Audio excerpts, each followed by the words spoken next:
الحمد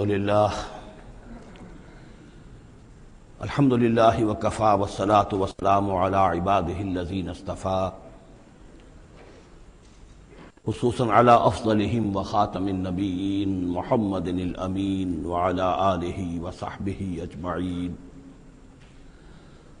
اما بعد فقد قال اللہ تبارک وتعالی کما ورد فی سورۃ مریم سلام علیہا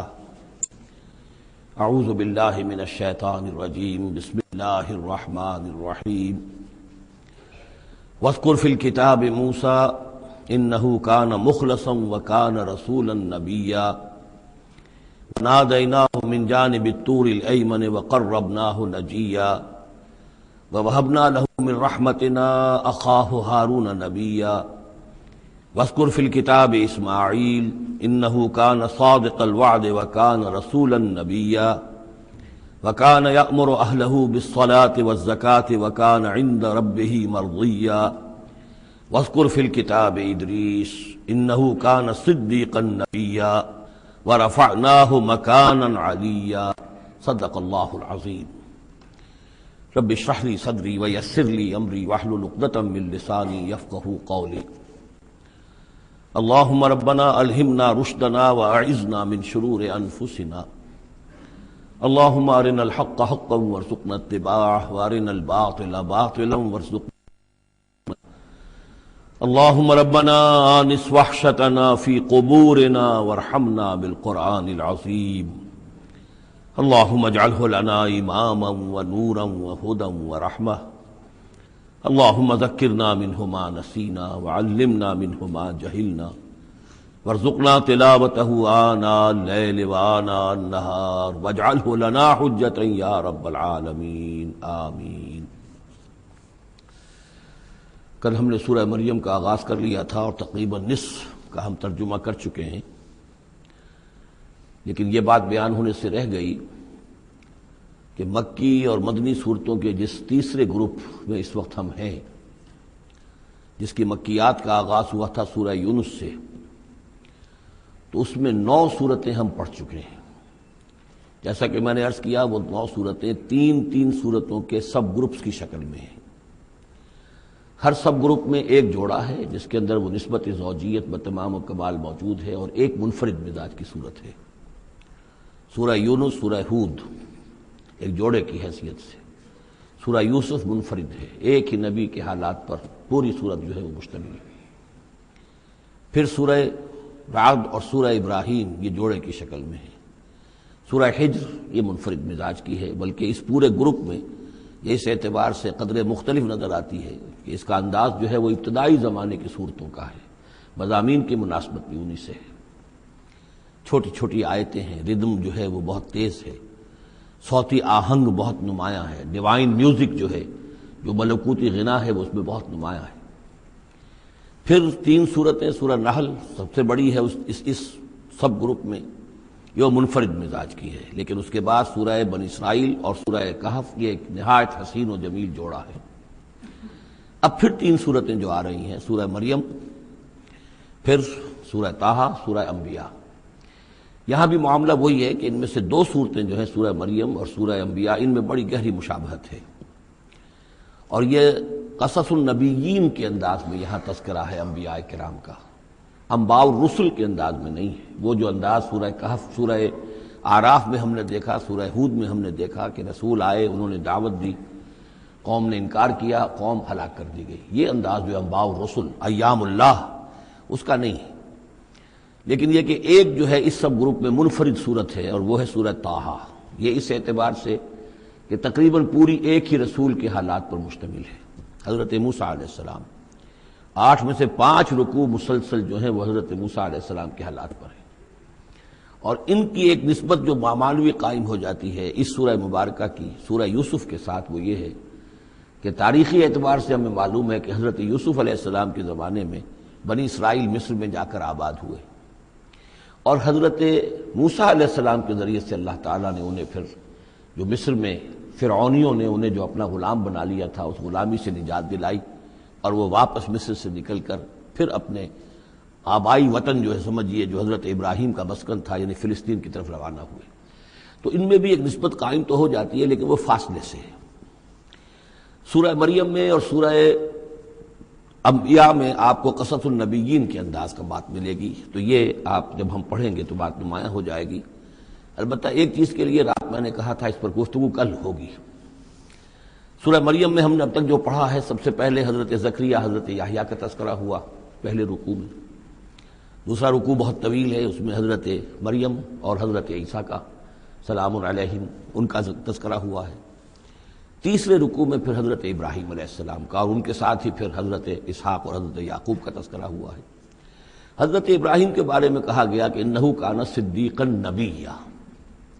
اب یہ ایک نئی ترکیب ہے کہ جو پہلی مرتبہ قرآن مجید میں آئی ہے، اور میں نے اسی لیے آج جو ہے کئی آیات تلاوت کی ہیں اگلے رکوع کی،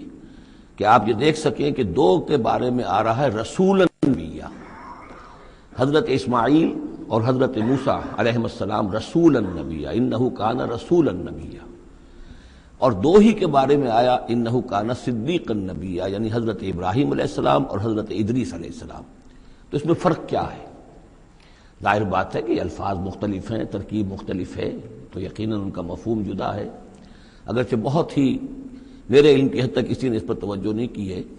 بلکہ ایک بہت بڑے عالم تھے جو مفسر قرآن بھی ہیں، ان سے جب میں نے تذکرہ کیا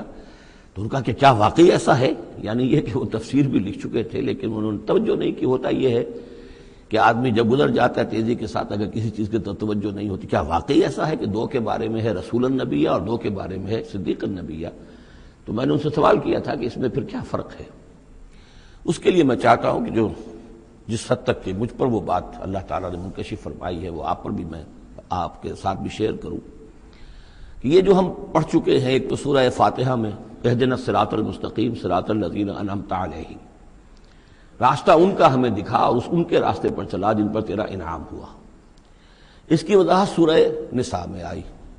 وَمَن يُطِعِ اللَّهَ وَالرَّسُولَ فَأُولَٰئِكَ مَعَ الَّذِينَ أَنْعَمَ اللَّهُ عَلَيْهِم مِّنَ النَّبِيِّينَ وَالصِّدِّيقِينَ وَالشُّهَدَاءِ وَالصَّالِحِينَ وَحَسُنَ أُولَٰئِكَ رَفِيقًا۔ یہ منعم علیہم جو ہیں، جن پر اللہ تعالیٰ کا انعام ہوا ہے، یہ جو جماعت ہے منعم علیہم کی، اس کے 4 درجات ہیں۔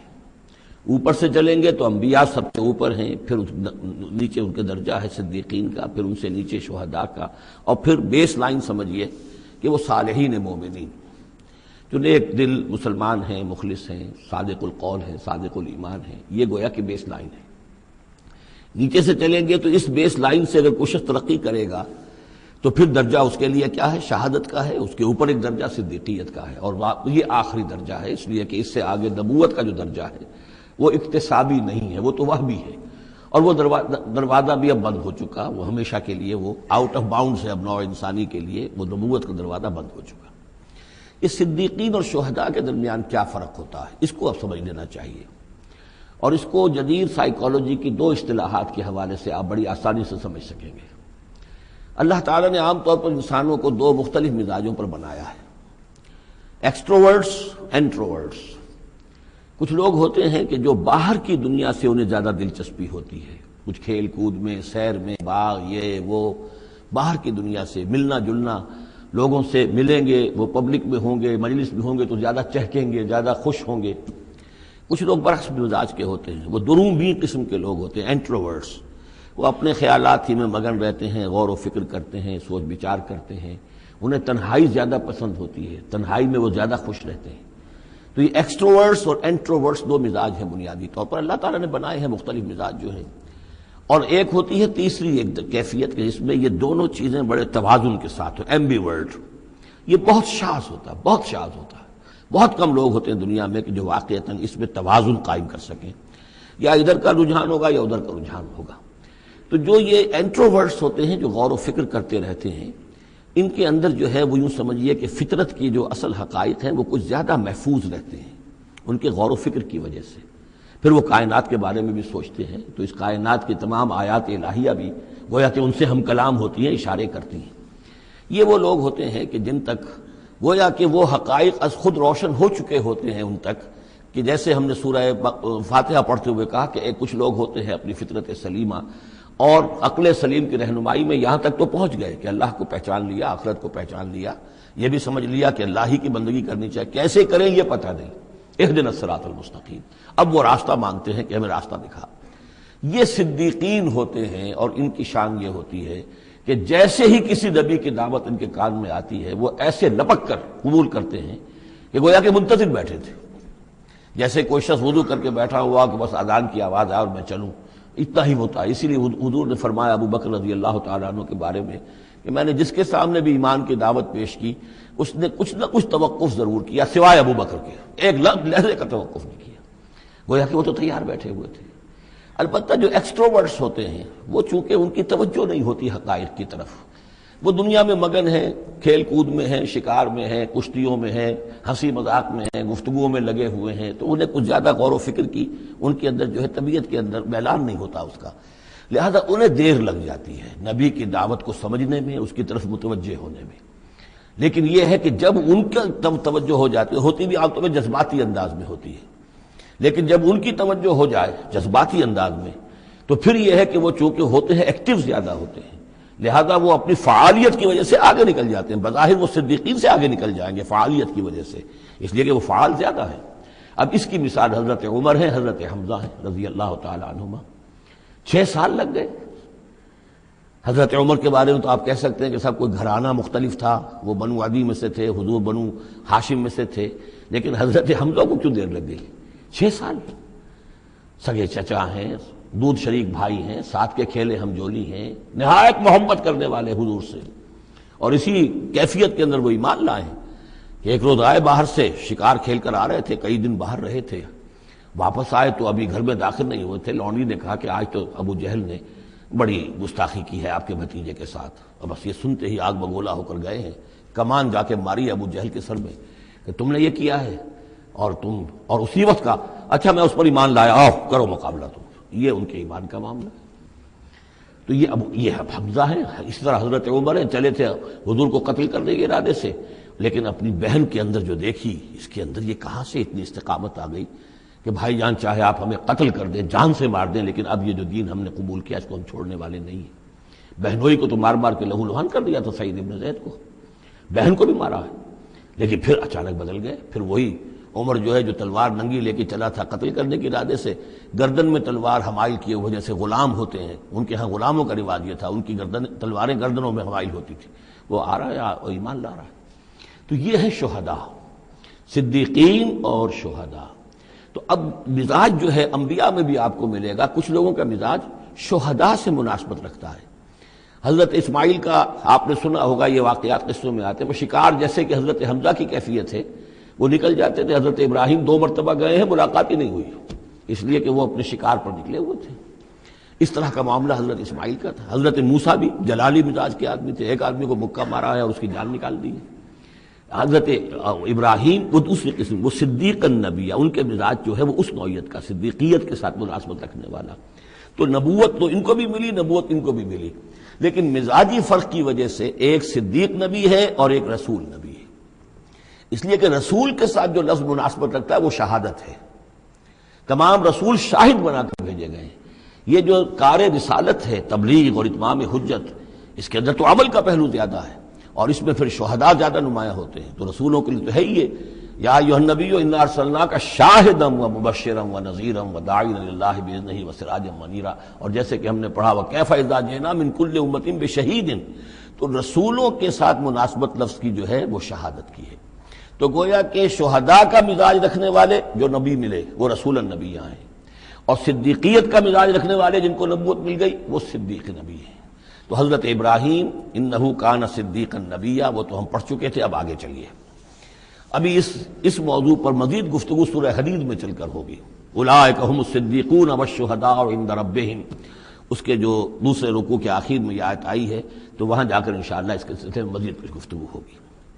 وَاذْكُرْ فِي الْكِتَابِ موسیٰ، اور کتاب میں تذکرہ کیجئے موسیٰ کا، انہ کان مخلصا،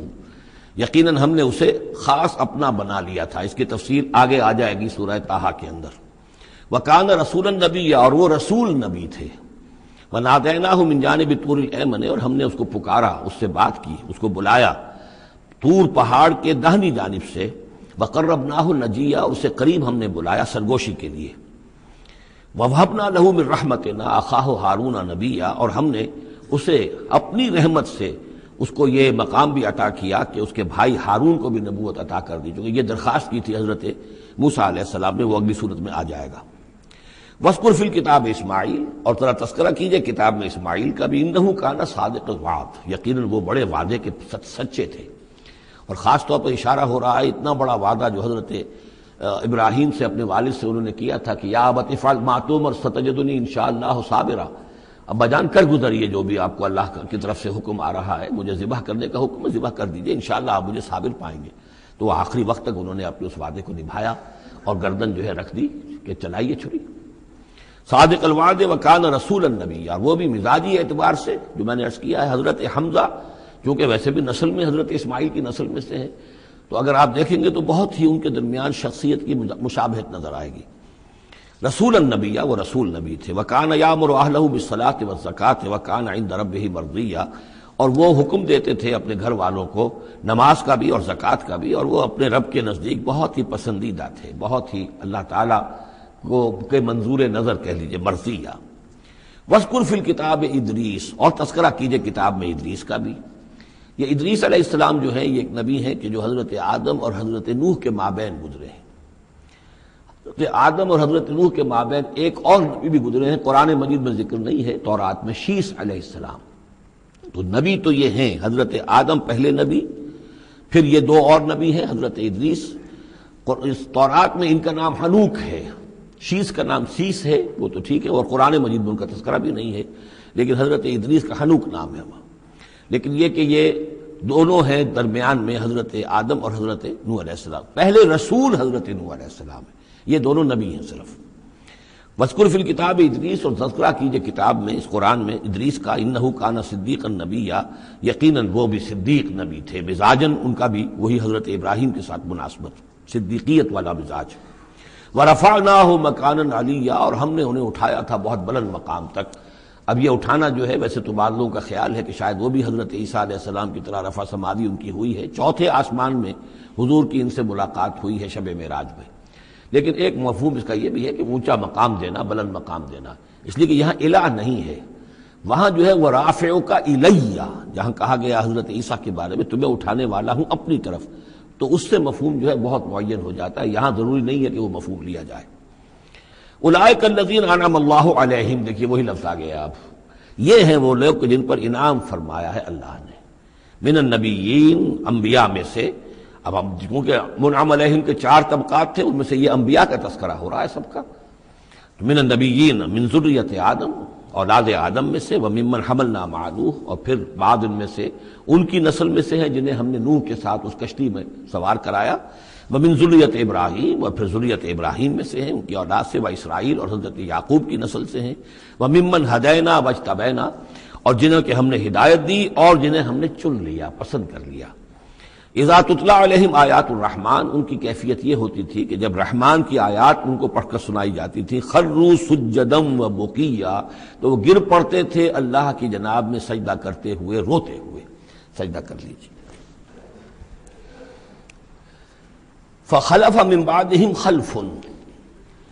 پھر ان کی جگہ پر بعد میں آ گئے، ان کے جانشین ہوئے، ان کے وارث ہوئے ایسے ناخلف لوگ۔ یہ خلف کا لفظ جب آتا ہے لام کی جزم کے ساتھ تو ناخلف، یعنی ایسے لوگ کہ جو اپنے اسلاف کے کردار اور ان کی بزرگی جو ہے اس کو برباد کرنے والے، تباہ کرنے والے، ان کی نیک نامی کو بٹا لگانے والے ہوں، ناخلف۔ فخلف من بعدہم خلف، پھر ان کی اولاد میں سے ایسے ناخلف بھی پیدا ہوئے، اضاعوا الصلاۃ، جنہوں نے نماز کو تو ضائع کر دیا، واتبعوا الشہوات، اور خواہشات کی پیروی کی، شہوات، خواہشات، جذبات، فسوف یلقون غیا، تو ان قریب ان کی ملاقات ہو جائے گی گمراہی کے ساتھ، یعنی گمراہی کا جو انجام ہے یہ اس سے دوچار ہو جائیں گے۔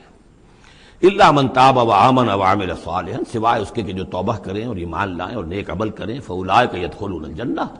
وہ لوگ جنت میں داخل ہوں گے، ولا یظلمون شیئا، اور ان پر قطعاً کوئی ظلم نہیں کیا جائے گا، ان کا کوئی حق تلفی نہیں کی جائے گی، ان کے پورے اعمال کا انہیں بدلہ مل جائے گا۔ جنات عدن التی وعد الرحمن وعبادہ بالغیب، یعنی ان کو کیا ملے گا؟ وہ باغات، ریزیڈینشل گارڈن، بسنے والے باغات، رہنے والے باغات، جن کا کہ وعدہ کیا تھا رحمان نے اپنے بندوں سے غیب میں، یعنی ظاہر بات ہے قرآن مجید میں وعدہ ہو رہا ہے تو ابھی نہ وہ جنت ہمارے سامنے ہے، نہ خود اللہ تعالیٰ جو ہے روح در روح ہمارے سامنے ہے، ہم ایمان لا رہے ہیں اس پر غیب میں، یؤمنون بالغیب۔ انہ کان وعدہ ماتیا، یقیناً اس کا وعدہ جو ہے وہ تو پورا ہونے والا ہی ہے، اس کو تو وقت پر پہنچنا ہی ہے، اب وہ اپنی جگہ پر پختہ ثابت ہوگا۔ لا یسمعون فیہا لغوا الا سلاما، وہ نہیں سنیں گے اس میں کوئی لغو بات، بس صرف سلام ہی سلام، ہر طرف سے فرشتے آ رہے ہیں تو سلام، قیلا سلاما سلاما۔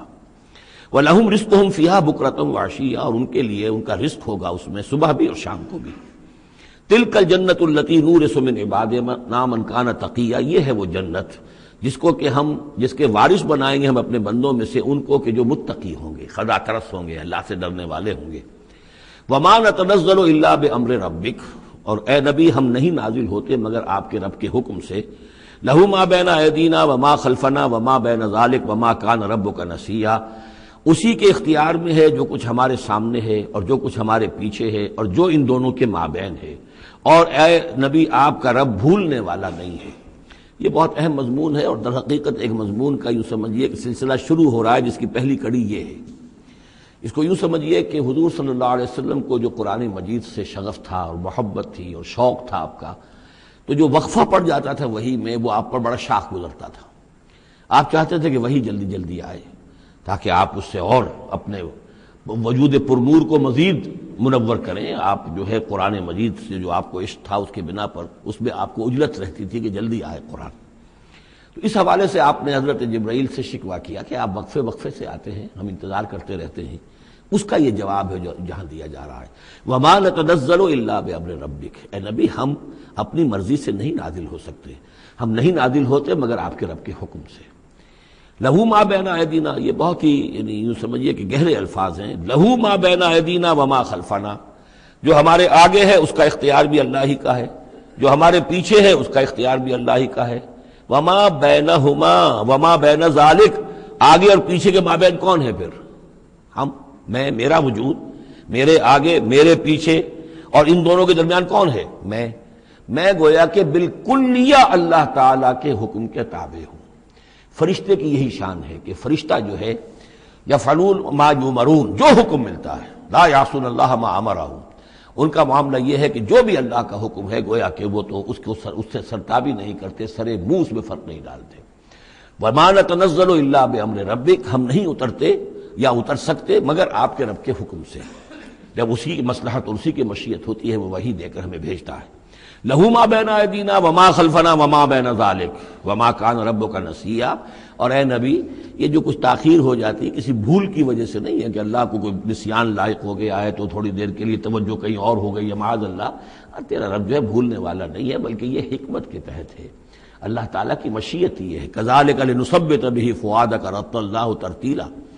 وہ جو ہم پڑھ چکے سورہ بنی اسرائیل میں بھی، وَقُرْآنًا فَرَقْنَاهُ لِتَقْرَأَهُ عَلَى النَّاسِ عَلَى مُكْثٍ وَنَزَّلْنَاهُ تَنزِيلًا، یہ ہماری حکمت ہے کہ ذرا وقفے وقفے سے آپ یہ قرآن لوگوں کو پڑھ کر سنائیں۔ رب السماوات والارض، وہ رب ہے آسمانوں کا اور زمین کا، وما بینہما، اور جو ان دونوں کے مابین ہے، فاعبدہ، پس اسی کی بندگی اور پرستش کیجیے، واصطبر علیہ لعبادتہ، اور اس کی عبادت کے اوپر پوری طرح جمے رہیے، صبر کیجیے۔ ہل تعلم لہ سمیہ، تو کیا تم جانتے ہو کہ اس کی سی شان کا کوئی اور ہستی ہے؟ ظاہر بات ہے جو شان اللہ کی ہے اس کی سی شان رکھنے والی کوئی اور ہستی کائنات میں موجود نہیں۔ وَيَقُولُ الْإِنسَانُ وَإِذَا مَا مِتُّ لَسَوْفَ أُخْرَجُ حَيًّا، اور یہ انسان کہتا ہے حیران ہو کر، کیا میں جب مر جاؤں گا تو پھر مجھے زندہ کر کے اٹھا لیا جائے گا؟ یعنی یہ وہ لوگ ان میں سے کہ جو بعث بعد الموت کے منکر تھے۔ میں نے بارہا آپ کو بتایا کہ اکثر و بیشتر تو وہ مانتے تھے، لیکن وہ کہتے تھے کہ وہاں ہمیں چھڑانے والے ہیں، ہمارے شفعاء ہیں، ہؤلاء شفعاؤنا عند اللہ، تو بعث بعد الموت کے وہ منکر نہیں تھے، لیکن ایک طبقہ ان میں ایسے لوگوں کا بھی تھا۔ اب یہ ان کی بات ہو رہی ہے۔ وَيَقُولُ الْإِنسَانُ وَإِذَا مَا مِتُّ لَسَوْفَ أُخْرَجُ حَيًّا، کہ جب میں مر جاؤں گا پھر مجھے دوبارہ اٹھا لیا جائے گا اور نکال دیا جائے گا۔ أَوَلَا يَذْكُرُ الْإِنسَانُ، تو کیا اس انسان کو یہ یاد نہیں ہے، أَنَّا خَلَقْنَاهُ مِن قَبْلُ وَلَمْ يَكُ شَيْئًا، کہ وہ کچھ بھی نہیں تھا اور ہم نے اسے پیدا کیا ہے، تو کیا مشکل ہے ہمارے لیے دوبارہ اس کو پیدا کر دینا؟ کیا تھا وہ پہلے، اس کی کیا حقیقت تھی؟ یعنی جہاں سے ہم اپنے آپ کو جانتے ہیں وہ بھی ظاہر بات ہے کہ ایک نطفہ ایک ہے، اس سے ہمارا آغاز ہوا، یہ تو سبھی جانتے ہیں نا۔ تو اس سے اللہ تعالیٰ نے اگر انسان بنا دیا ہے تو کیا اللہ تعالیٰ دوبارہ تمہیں پیدا نہیں کر سکتا؟ فوربک، تو قسم ہے تیرے رب کی، لنحشرنہم والشیاطین، ہم جمع کریں گے ان سب کو بھی اور تمام شیطانوں کو، ثم لنحضرنہم حول جہنم جثیا، اور پھر ہم سب کو جمع کر لیں گے جہنم کے گرد کہ یہ اپنے گھٹنوں کے بل گرے ہوئے ہوں گے، ثم لننزعن من كل شیعۃ ایہم اشد علی الرحمن عتیا، پھر ہم ہر گروہ میں سے، ہر قوم میں سے پھر نکالیں گے کون ہیں وہ جو سب سے زیادہ اکڑنے والے تھے رحمان کے مقابلے میں،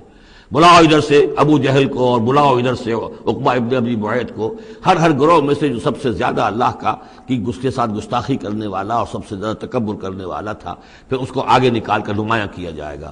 ثم لنحن اعلم بالذین هم اولی بحاصلیا، پھر ہم خوب جانتے ہیں ان لوگوں کو کہ جو بہت زیادہ قابل ہوں گے اور سب سے پہلے داخل ہونے والے ہوں گے اس جہنم کے اندر۔ وَإِن مِّنكُمْ إِلَّا وَارِدُهَا کان علی ربک حتما مقضیا، اور تم میں سے کوئی بھی نہیں ہے مگر یہ کہ اسے ایک مرتبہ جہنم پر آنا ہوگا، یہ فیصلہ ہے تیرے رب کا حتمی، طے شدہ، حتمن مقضیا۔ اس کا جو مفہوم سمجھا گیا ہے میں اسے اتفاق کرتا ہوں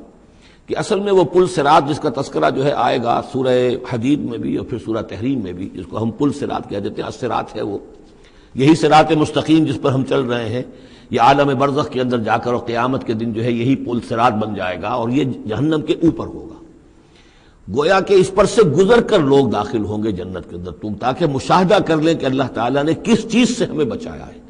اور وہاں پر جو جہنمی ہیں وہ ٹھوکریں کھا کھا کر اس میں گرتے جائیں گے چونکہ ان کے پاس روشنی نہیں ہوگی۔ یہ مضمون جو ہے کھل کر آئے گا سورہ حدید میں اور سورہ تحریم میں۔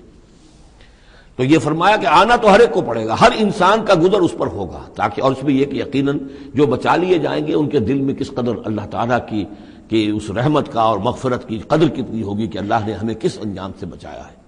وَإِن مِّنكُمْ إِلَّا وَارِدُهَا كَانَ عَلَىٰ رَبِّكَ حَتْمًا مَقْضِيًّا ثُمَّ نُنَجِّي الَّذِينَ اتَّقَوْا، پھر وہاں سے ہم نجات دے دیں گے، بچا کر لے جائیں گے ان لوگوں کو جو انہوں نے کہ تقویٰ کی روش اختیار کی تھی دنیا میں، وَنَذَرُ الظَّالِمِينَ فِيهَا جِثِيًّا، اور چھوڑ دیں گے ظالموں کو اسی میں پڑے ہوئے، وہ وہاں پر پڑے جائیں گے، گرتے جائیں گے اور اہل ایمان اور اہل تقویٰ نکل جائیں گے۔ وَإِذَا تُتْلَىٰ عَلَيْهِمْ آيَاتُنَا بَيِّنَاتٍ، اور جب انہیں ہماری روشن آیات پڑھ کر سنائی جاتی ہیں، قَالَ الَّذِينَ كَفَرُوا لِلَّذِينَ آمَنُوا، تو کہتے ہیں یہ کافر لوگ اہل ایمان سے، اَيُّ الْفَرِيقَيْنِ خَيْرٌ مَّقَامًا وَأَحْسَنُ نَدِيًّا،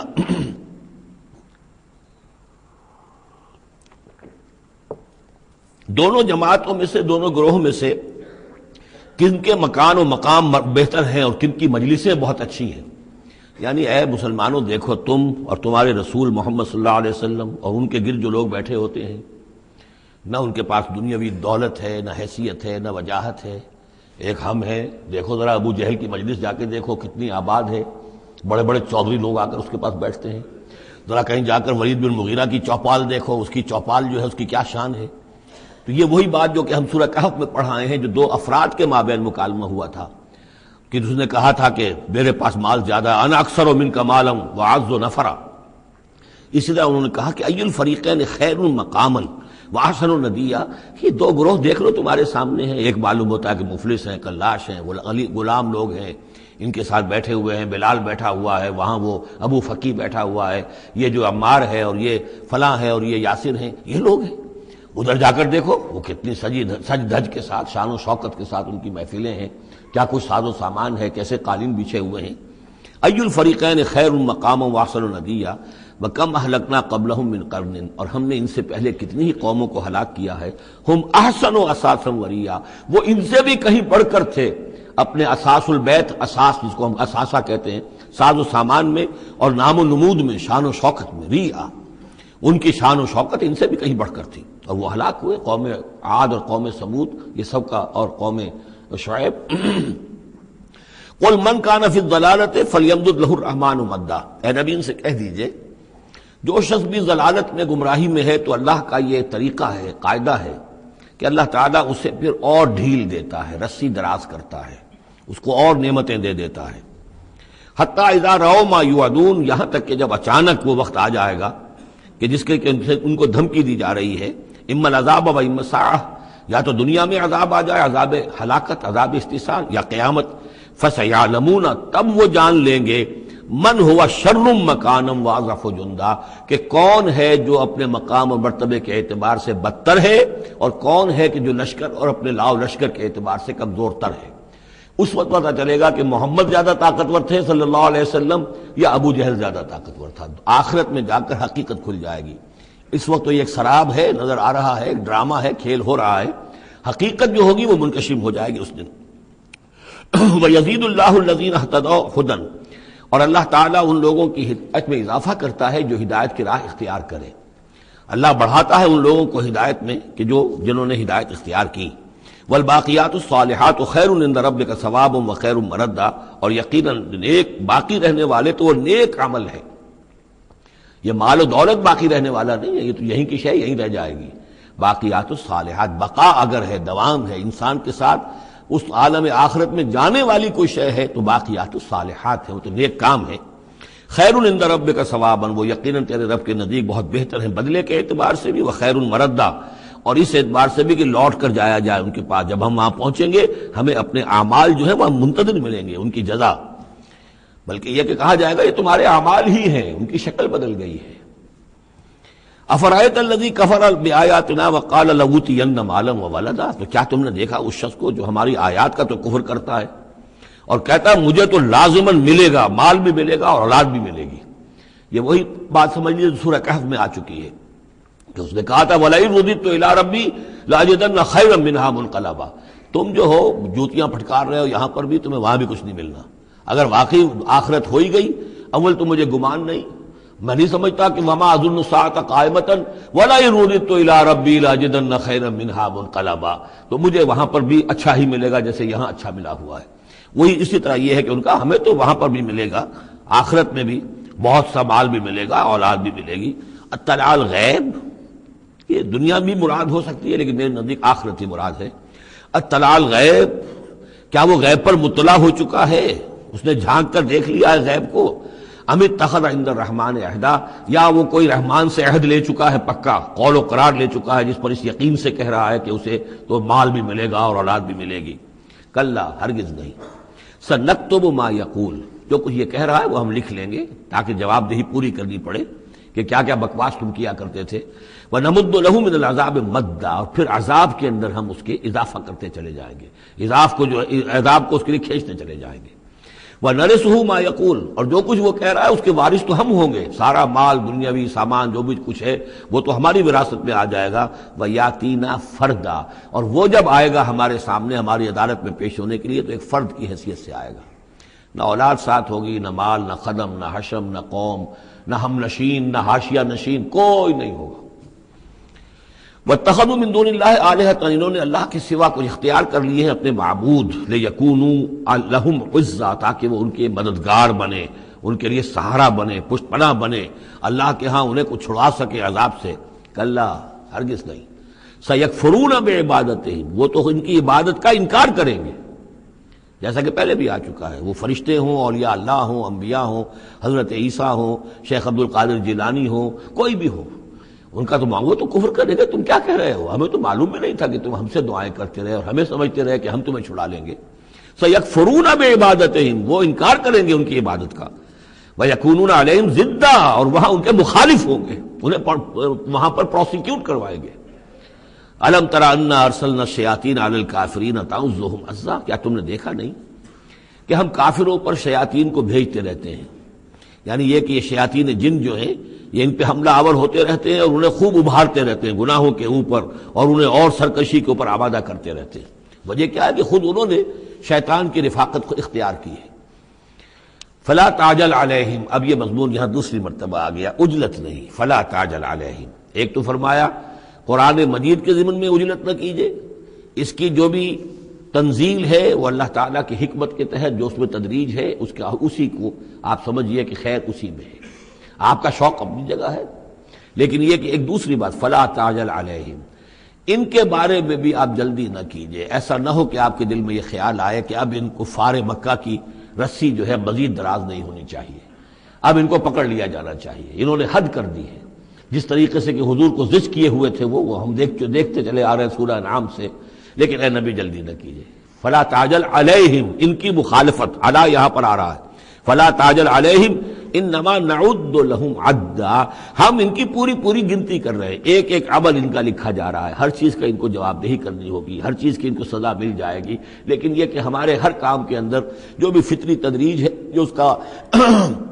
اس کی جو توقیت ہے، اس کا جو نظام ہم نے بنا رکھا ہے، وہ اسی کے مطابق ہوگا۔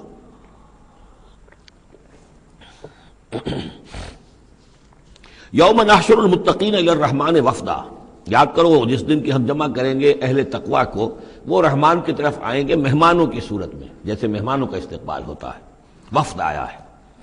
وَنَسُوقُ الْمُجْرِمِينَ إِلَىٰ جَهَنَّمَ وِرْدًا،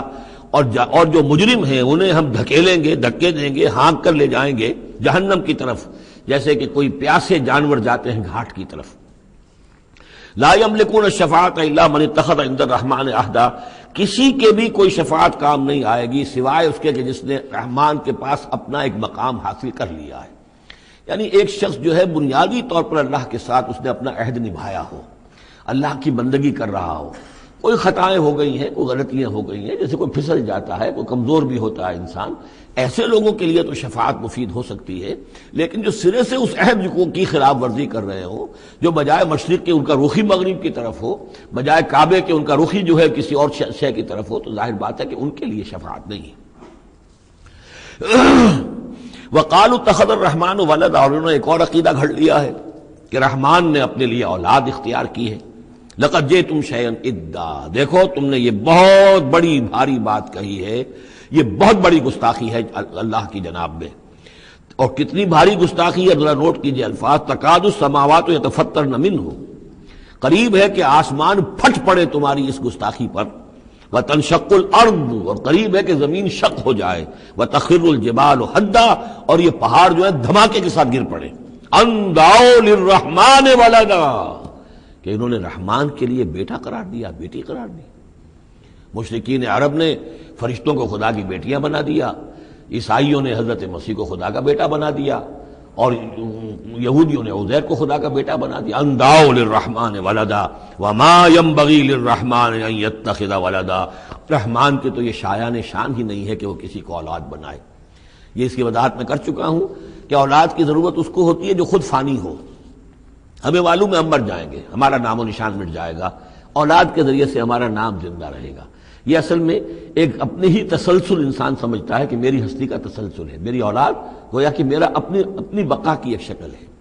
اس لیے کہ یہ انسان کے اندر ہے۔ مجھے یاد ہے جب ہم پڑھتے تھے کالج میں تو الفا ایک کمپنی ہوتی تھی لاہور میں، جو فائل کورز وغیرہ بناتی تھی نوٹ بکس کے، تو اس میں پیرامڈس کے عنوان سے جو بہترین الفاظ لکھے ہوئے تھے اب بھی مجھے یاد ہیں، still and resolute, calm and self-possessed, still and resolute, the pyramids echo unto eternity, the defiant cry of man's will to survive and conquer the storms of time۔ کہ یہ جو ان لوگوں نے فرائضہ نے اتنے بڑے بڑے پیرامڈز بنا دی، کائے کے لیے بنا دیے؟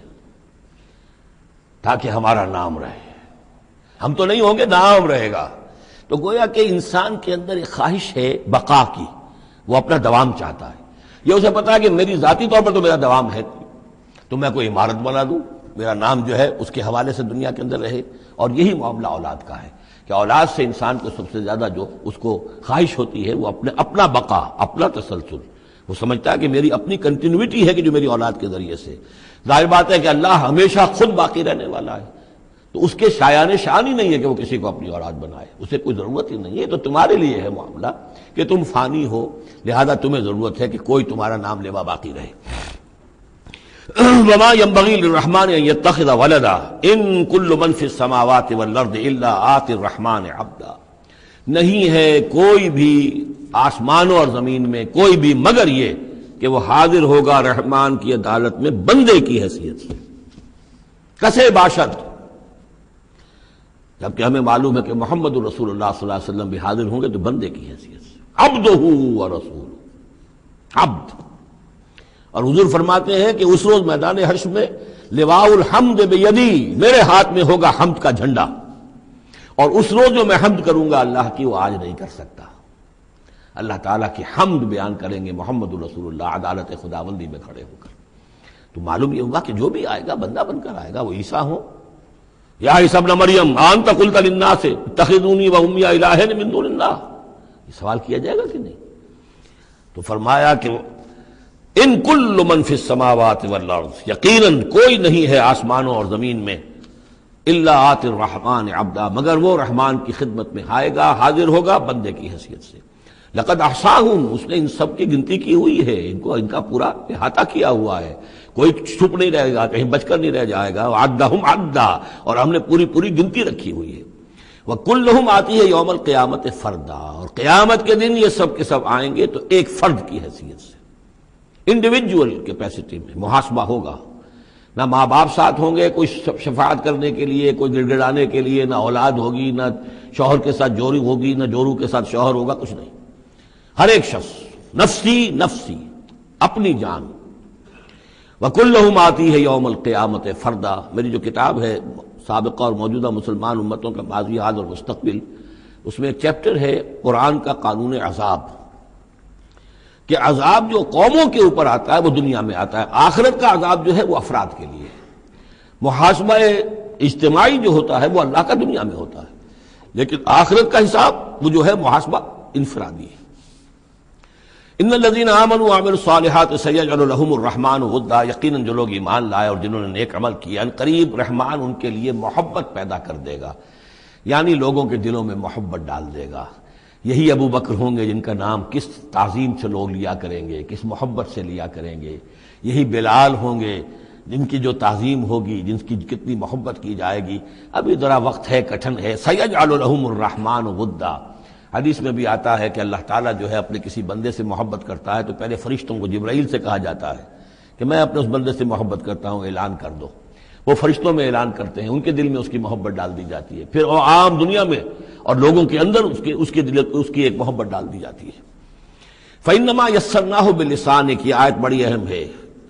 تو ہم نے اس قرآن کو یسرنا ہو، اس کو قرآن کو آسان کر دیا ہے، بلسان کا، آپ کی زبان پر یا آپ کی زبان کے ساتھ، یعنی عربی زبان میں۔ یہ بہت آسان ہے،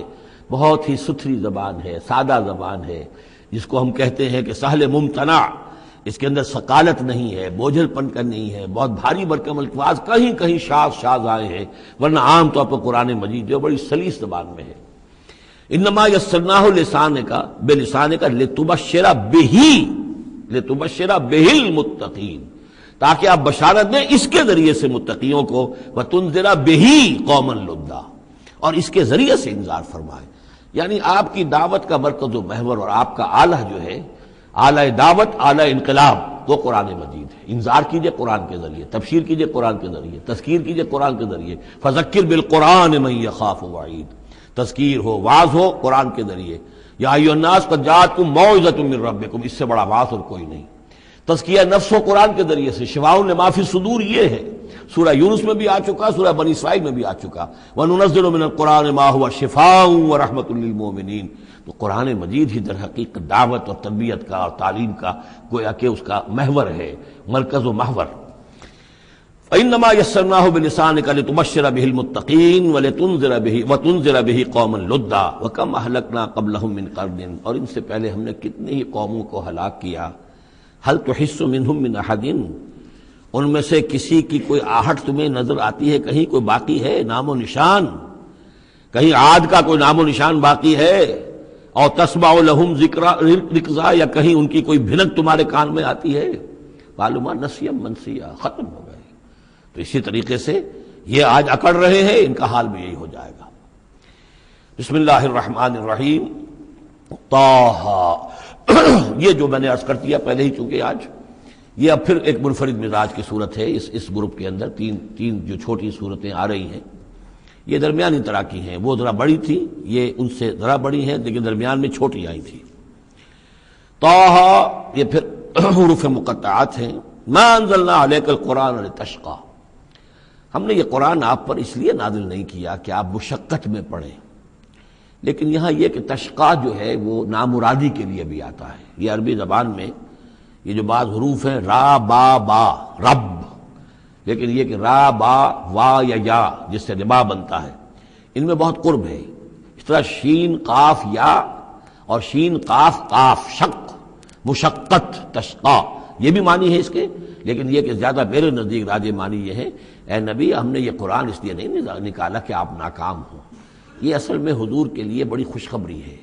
کامیابی آپ کے قدم چومے گی۔ یہ قرآن قول فصل بن کر نازل ہوا ہے، آپ ناکام نہیں ہوں گے،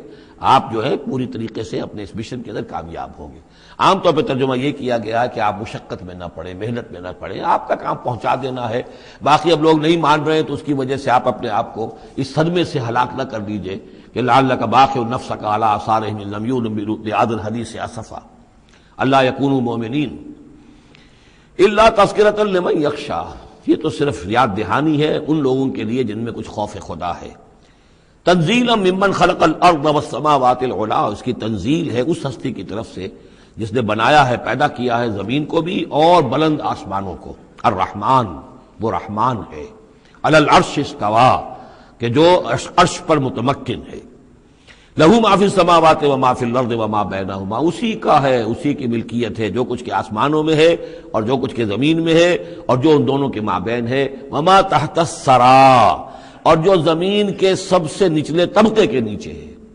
یہ سرا جو ہے گیلی زمین، اور گیلی زمین کے نیچے جو کیا ہے زمین کے اندر، وہ بھی سب اللہ کا ہے۔ وَإِن تَجْهَرْ بِالْقَوْلِ، اور اگر تم بلند آواز سے کوئی بات کرو دعا کرتے ہوئے اللہ تعالیٰ کے ساتھ یا کچھ اور مناجات کرتے ہو، فَإِنَّهُ يَعْلَمُ السِّرَّ وَأَخْفَى،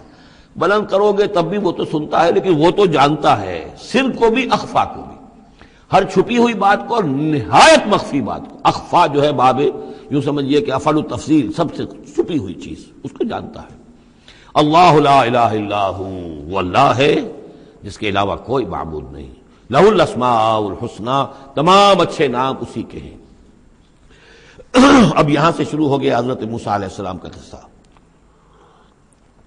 اس میں سے بعض چیزیں جو ہیں وہ سورہ اعراف میں آ چکی ہیں، اس لیے ہم تیزی سے انشاءاللہ گزر جائیں گے۔ وَهَلْ أَتَاكَ حَدِيثُ موسیٰ، اور کیا تم تک پہنچ چکی ہے موسیٰ کی خبر، موسیٰ کے حالات۔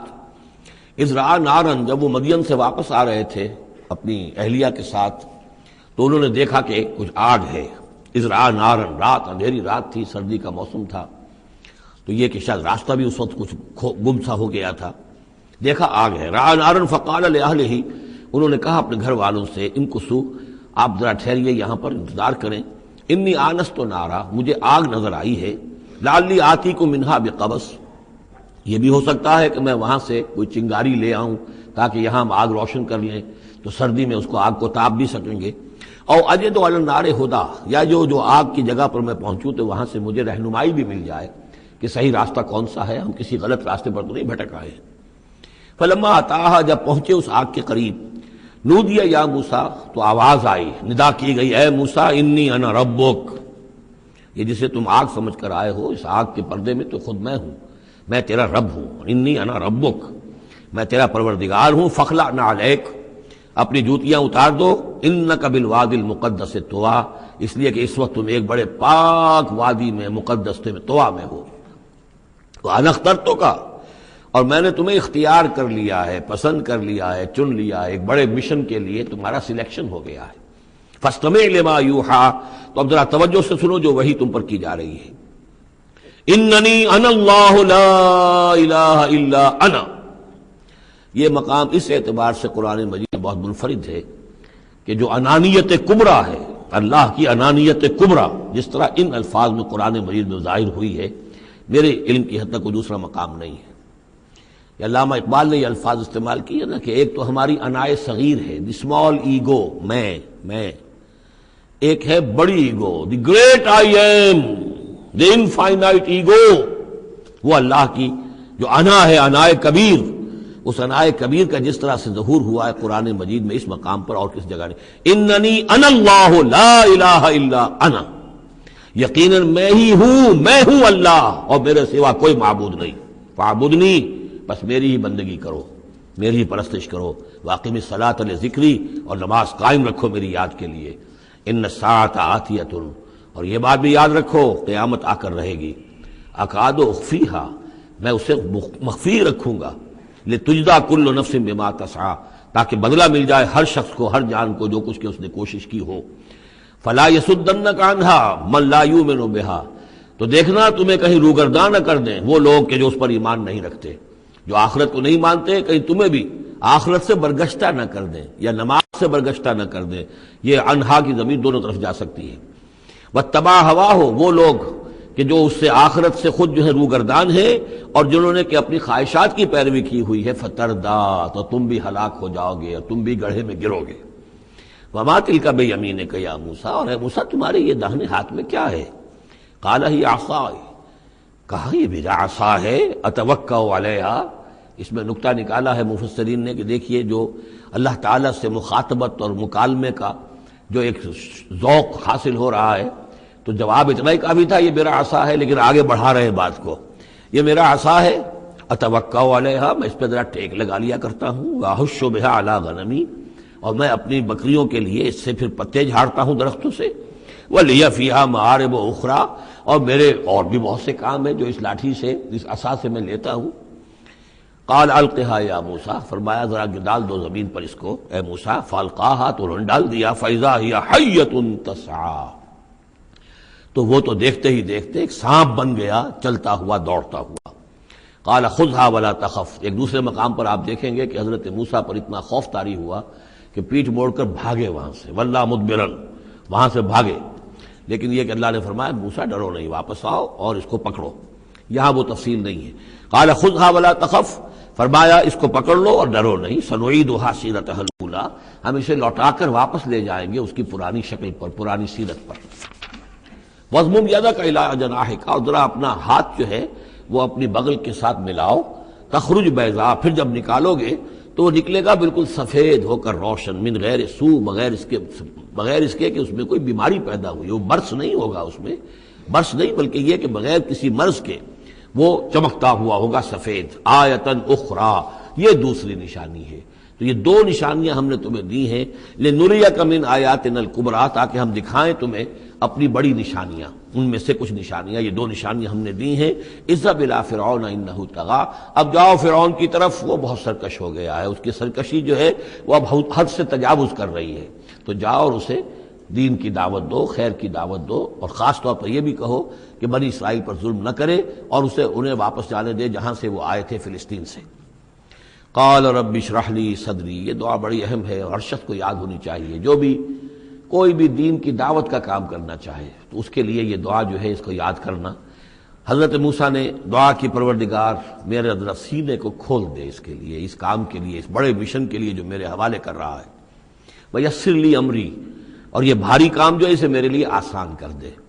وَاحْلُلْ عُقْدَةً مِّن لِّسَانِي، اور میری زبان میں لکنت ہے، اے پروردگار اس لکنت کو، اس عقدے کو کھول دے، یفقہوا قولی، تاکہ وہ میری بات اچھی طرح سمجھ سکیں۔ لکنت والا شخص جو ہے ظاہر بات ہے جب گفتگو کرتا ہے تو لوگوں کو سمجھنے میں دقت ہوتی ہے۔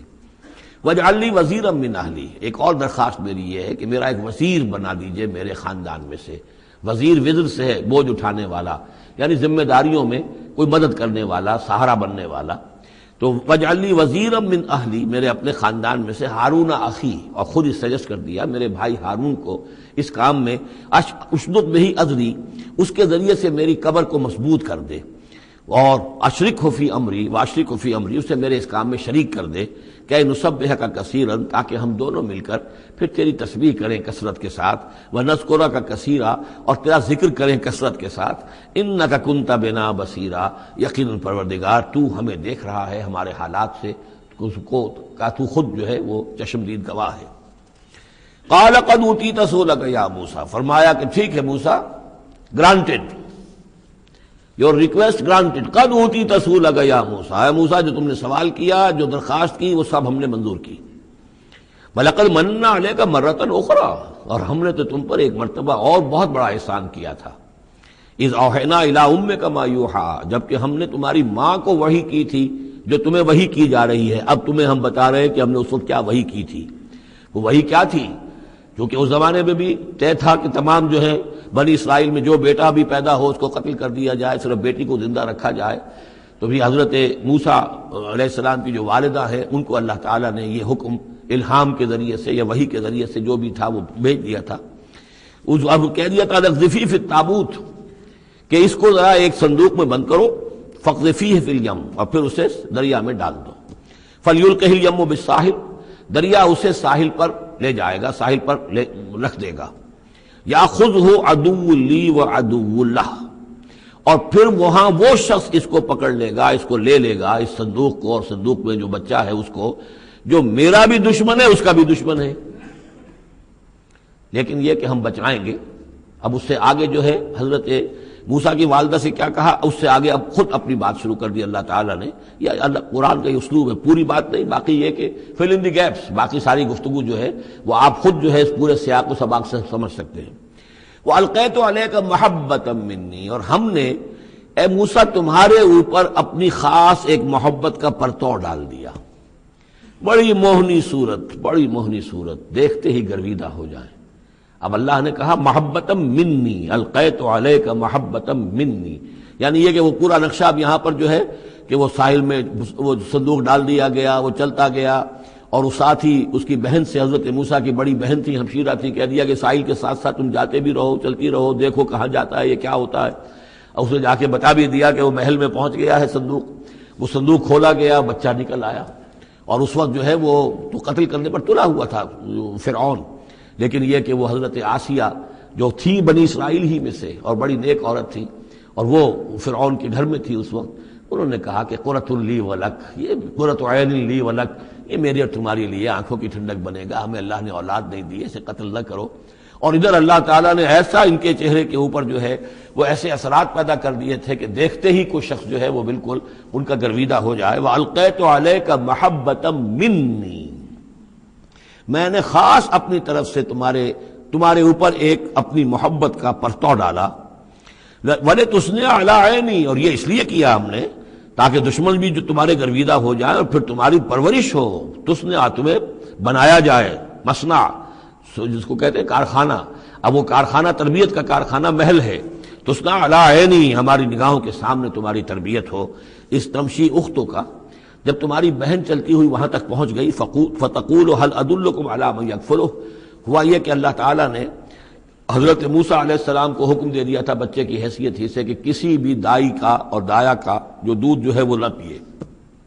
اب انہوں نے بہت سی عورتیں بلائی کہ جن کا یہ دودھ پی سکے، تاکہ بچے کو پالنا آخر کیسے پلائے، لیکن یہ کہ وہ کسی کا دودھ پی نہیں رہا ہے۔ تو وہ بہن جو اب کھڑی ہوئی دیکھ رہی تھی، اس نے کہا هل ادلکم علی من یکفلہ، کیا میں تمہیں بتاؤں ایک خاندان ہے ایسا کہ جو کفالت کرے گا تمہارے لیے، اس بچے کی پرورش کرے گا۔